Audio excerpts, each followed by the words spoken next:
మీ ఎలాంటి వ్యాపార ప్రకటనలకైనా వెంటనే మా ఛానల్ సంప్రదించండి. ప్రస్తుతం మనతో పాటు ప్రముఖ ఆధ్యాత్మికవేత్త ఆస్ట్రాలజర్ బ్రహ్మశ్రీ సుభాష్ శర్మ గారు మనతో ఉన్నారు. గురువు గారితో మాట్లాడేద్దాం. నమస్కారం గురుగారు. శ్రీమాత్రేనమండి. గురుగారు, 2026 కొత్త సంవత్సరం అంటే ప్రతి ఒక్కరికి మనీ పరంగా నాకు బాగుండాలి, అప్పులేం ఉండకూడదు, అనుకున్న పనులు ముందుకు వెళ్ళాలి అనుకుంటూ ఉంటారు. వృశ్చిక రాశి వారికి సంబంధించి అద్భుతమైన డబ్బుకు సంబంధించిన పరిహారాలు, కార్యసిద్ధి కలిగించే పరిహారాలు ఏమైనా ఉంటే తెలియజేయండి. తప్పకుండా అండి. ముందుగా వీక్షిస్తున్న ప్రేక్షకులందరికీ శ్రీమాత్రే నమ, శ్రీ గురుభ్యో నమ. నమో దేవ్యై మహాదేవ్యై శివాయై సతతం నమ. నమ ప్రకృత్యై భద్రాయై నిహతాం ప్రణతాస్మృత. వృశ్చిక రాశి వారు చాలా గొప్ప నైపుణ్యం కలిగినటువంటి వ్యక్తులండి. అంటే వీళ్ళకంటే ఒక ప్రత్యేకమైనటువంటి గుర్తింపును సాధిస్తూ ఉంటారు. కానీ వీళ్ళ మంచితనమే వీళ్ళని మోసం చేసేటటువంటి ప్రవర్తనలు ఎన్నో రకాలుగా వీళ్ళ చుట్టూ కమ్మేస్తూ ఉంటాయి. వృశ్చిక రాశిలో పుట్టినటువంటి వారు చూడండి, ఎప్పుడైనా గొప్ప నైపుణ్యం కలిగినటువంటి వ్యక్తులుగా గుర్తించబడతారు. కానీ వీళ్ళు కొంతమందిని నమ్మి మోసపోయేటటువంటి తత్వాలు ఎక్కువగా ఉంటూ ఉంటాయి. అలాగే ఈ వృశ్చిక రాశి వారు ఎవరైతే ఉన్నారో వాళ్ళ కోపం, ఆవేశం విపరీతంగా ఉంటూ ఉంటుంది. అలాగే వాళ్ళకి యుద్ధ నైపుణ్యం అన్న, 10 మందితో గొడవలు పెట్టుకుందామన్నా అనుకోకుండానే వాళ్ళ జీవితంలో జరిగిపోతుంటాయి. ఎవరు కావాలని గొడవ పెట్టుకోవాలనుకోరు, కానీ గొడవలు వీళ్ళ దగ్గరికే వస్తూ ఉంటాయి. ఆటోమేటిక్గా గొడవలకు, పోలీస్ స్టేషన్ కేసులకు, కోర్టు వ్యవహారాదులకు వీళ్ళ యొక్క జీవితం అంతా దాని వెంటే పడేటటువంటి లక్షణాలు ఉండేటటువంటి అవకాశాలు వీళ్ళ జీవితంలో ఎక్కువగా ఉంటూ ఉంటాయి. అలాగే వీళ్ళ మంచితనం అనేటటువంటి ఎలా ఉంటుందంటే, ఎవరైనా నమ్మినా, ఎవరినైనా వాళ్ళకి హెల్ప్ చేసినా వాళ్ళు జీవితాంతం గుర్తుపెట్టుకునేటటువంటి అవకాశాలు వీళ్ళ జీవితంలో ఎక్కువగా ఏర్పడుతూ ఉంటాయి.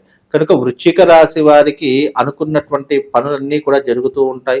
ఈ 2026 సంవత్సరంలో అదృష్ట యోగం కూడా దక్కేటటువంటి అవకాశం వృశ్చిక రాశి వారి యొక్క జాతకంలో ఏర్పడబోతుంది. అందులో ఎలాంటి సందేహం లేదు.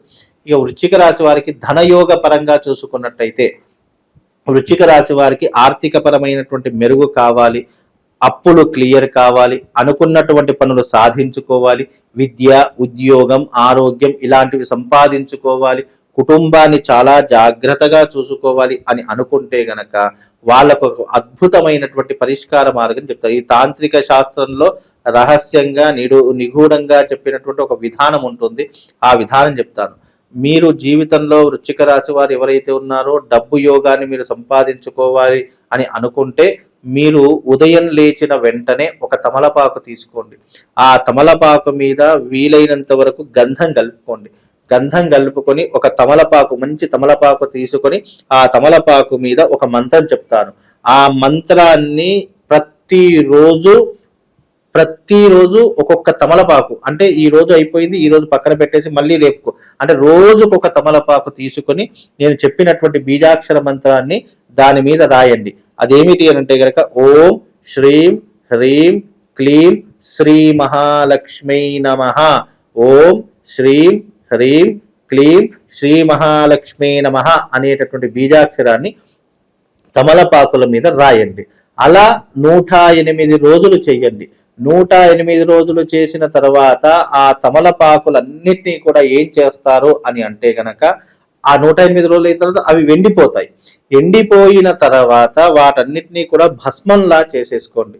భస్మంలా చేసుకొని 108వ రోజు తర్వాత దాన్ని తిలకంలా పెట్టుకోండి. లక్ష్మీ ఆకర్షణ ఇట్టే కలుగుతుందండి. ఇది సాధన చేసేటటువంటి వారిలో ఇది గొప్ప విధానం. అంటే పూర్వకాలంలో లక్ష్మీ కటాక్షం కోసం ఈ రకమైనటువంటి, అప్పట్లో ఏంటి అని అంటే కనుక ప్రత్యేకమైనటువంటి ఆకుల మీద రాసేటటువంటి వాళ్ళు, రావి ఆకులు కావచ్చు, లేదా మేడి ఆకులు కావచ్చు, జువ్వి ఆకులు కావచ్చు, మర్రి ఆకులు కావచ్చు, ఇలాంటి వాటి మీద ఎక్కువగా రాసేటటువంటి ప్రయోజనకారకం అప్పట్లో ఉంటుంది. కానీ ఇప్పుడు ఇది కలియుగం కాబట్టి తమలపాకు మీద రాసి, ఆ రాసినటువంటి తమలపాకులన్నీ కూడా ఒక దగ్గర ఒక డబ్బాలో, చిన్న డబ్బా ఏదైనా తీసుకొని దాంట్లో రోజుకు ఒక ఆకు వేసి ఆ మంత్రం రాసి, ఇక లాస్ట్ 108 రోజులు అయిపోతాయి కదా, ఆ 108 రోజులు అయిపోయిన తర్వాత వాటన్నిటినీ కూడా తీసుకొని భస్మంలా పొడిలా చేయండి. ఎండబెట్టేసి పొడిలా చేయండి. చేసిన తర్వాత అది ఒక పొడిలా మారిపోతుంది. ఆ పొడిని మీరు బొట్టులా, తిలకంలా ధరిస్తే లక్ష్మీ ఆకర్షణ మీకు తప్పకుండా కలుగుతుంది. ఇది తాంత్రిక పద్ధతిలో ఉన్నటువంటి ఒక అద్భుతమైనటువంటి విధానము. ఇంకోటి ఏంటంటే, ఇంకా విశేషంగా ఈ యొక్క తాంత్రిక పద్ధతిలో ఒకవేళ అవి ఎండిపోయిన తర్వాత ఏం చేస్తారంటే, మామూలుగా ఎండబెట్టండి. ఎండబెట్టిన తర్వాత పూర్తిగా ఎండిపోయిన తర్వాత అవి ఒక డబ్బాలో నిక్షిప్తం చేసుకొని విభూదిలో కాస్త నెయ్యి వేసి కలుపుకొని బొట్టుగా పెట్టుకున్న మీకు డబ్బండి. ఇక డబ్బుకి కొదవ ఉండదు. మీరే 10 మందికి సహాయం చేసేటటువంటి తత్వంలో ఉంటానండి. ఇక తాంత్రిక పరంగా పరిహారం చెప్పారు గురుగారు. డబ్బు పరంగా వీళ్ళ మనస్తత్వం ఏ విధంగా ఉంటే మనీ ఫ్లోటింగ్ బాగుంటుంది అంటారు సాధారణంగా? ముఖ్యంగా డబ్బు పట్ల కూడా చూసుకున్నట్టయితే వీళ్ళ జీవితంలో ఎప్పుడైనా గుర్తుపెట్టుకోండి, ఈ యొక్క వృశ్చిక రాశి వారు అనవసరంగా డబ్బులు ఖర్చు పెట్టకూడదు. రెండవది ఏంటంటే వీళ్ళని పొగడతలతో ముంచి వేశారనుకోండి, వీళ్ళకు ఓహో ఆహా అన్నారనుకోండి, విచ్చలవిడిగా ఖర్చు పెట్టేస్తూ ఉంటారు. ఎవరైనా వీళ్ళను ఒక రేంజ్ లో కూర్చోబెట్టారనుకోండి, లేదా వీళ్ళను ఎవరైనా నమ్మారు అని అనుకోండి, తప్పకుండా ఈ వృశ్చిక రాశి వాళ్ళు డబ్బులు విపరీతంగా ఎదుటి వారి కోసం ఖర్చు పెట్టేటటువంటి తరహాలు ఎక్కువగా ఉంటూ ఉంటాయి. కాబట్టి ఖర్చులు తగ్గించుకునే ప్రయత్నం చేయాలి. ఒక పరిధిని మనం అనుకోవాలి. అంటే వృశ్చిక రాశి వారికి ఏంటంటే ఊహలు ఆలోచనలు ఎన్నో రకాలుగా ఉంటూ ఉంటాయి, కానీ అవి కార్యాచరణకు వచ్చేసరికి అవి దిగదుడిపైపోతూ ఉంటాయి. కనుక అలాంటివి జరగకుండా వాళ్ళ మైండ్ సెట్ ఏంటంటే డబ్బు ఒకవేళ ఉందనుకోండి, అనవసరమైన మద్యానికి లేదా జూదానికి లేదా అమ్మాయిలకు లేదంటే కనుక బెట్టింగ్ యాప్స్ లేదా ఫోన్లో ఈ మధ్య కాలంలో ఎన్నో రకాలైనటువంటి వివాదపరమైన ఈ యాప్స్ వచ్చేసి ఉంటాయి, అందులో ఇన్వెస్ట్మెంట్ పెట్టేటటువంటి ప్రయత్నం. ఇలా డబ్బు ఉంటే నిలుపుకోరు, ఏదో ఒక దాంట్లో ఇన్వెస్ట్మెంట్ అవ్వాలి, రాత్రికి రాత్రి కోటీశ్వరులు కావాలని ఆలోచిస్తూ ఉంటారు. అలా ఎప్పటికీ కూడా జరగదు. మీరు ఆ రకమైనటువంటి విధానాన్ని కోరుకుంటే నిదానంగానే అవుతుంది తప్ప ఒక్క రోజులో ఎవరు కూడా కోటీశ్వరులు కాలేరు. కాబట్టి మీరు డబ్బుని దాచుకునే ప్రయత్నం చేసుకొని మీరు ఎప్పుడైతే డబ్బులు వచ్చాయనుకోండి, ఒక 100 రూపాయలు సంపాదించారనుకోండి, దానిలో 20 రూపాయలు ఖర్చు పెట్టుకుని 80 రూపాయలు దాచుకునే ప్రయత్నం చేయండి. తద్వారా మీకు డబ్బులు అనేటువంటి తప్పకుండా నిలబడతాయండి. గురుగారు, డబ్బులు పలానా రోజున ఇవ్వకూడదు, ఇస్తే మళ్ళీ తిరిగి రావు, ఇలా కొన్ని సూత్రాలు ఉంటాయి, వాస్తవాలే అంటారు? 100% వాస్తవం అండి. ఎందుకంటే ఇప్పుడు 100% వాస్తవం అన్న దానికంటే ముందు శాస్త్రం మనకు కొన్ని విధానాలు పద్ధతులు అందించింది. అంటే ఏ రోజున డబ్బు తీసుకోవాలి, ఏ రోజున డబ్బు ఇవ్వాలి అనేటటువంటిది. మనం ఎప్పుడైతే మంగళవారం అప్పు చేయడం మొదలు పెడతామో నీ అప్పు తీరడమే కష్టమైపోతుంది. ఇక ఆ అప్పు తీరాలి అని అంటే కనుక నువ్వు 100 రూపాయలు అప్పు చేసావంటే నువ్వు ఆ 100 రూపాయలకు 1000 రూపాయలు కట్టవలసిన దౌర్భాగ్య స్థితి తీరదు అని కాదు, కానీ చేసే రుణానికి 10 రెట్ల భారం నువ్వు అనుభవించవలసిన పరిస్థితి ఏర్పడుతుంది అని దీని యొక్క ఎగ్జాంపుల్. నువ్వు 100 రూపాయలు అప్పు చేస్తే 1000 రూపాయలు కట్టాల్సిన పరిస్థితులు ఏర్పడతాయి. 1,00,000 రూపాయలు అప్పు చేస్తే 10 లక్షలు కట్టవలసినటువంటి పరిస్థితులు ఏర్పడతాయి.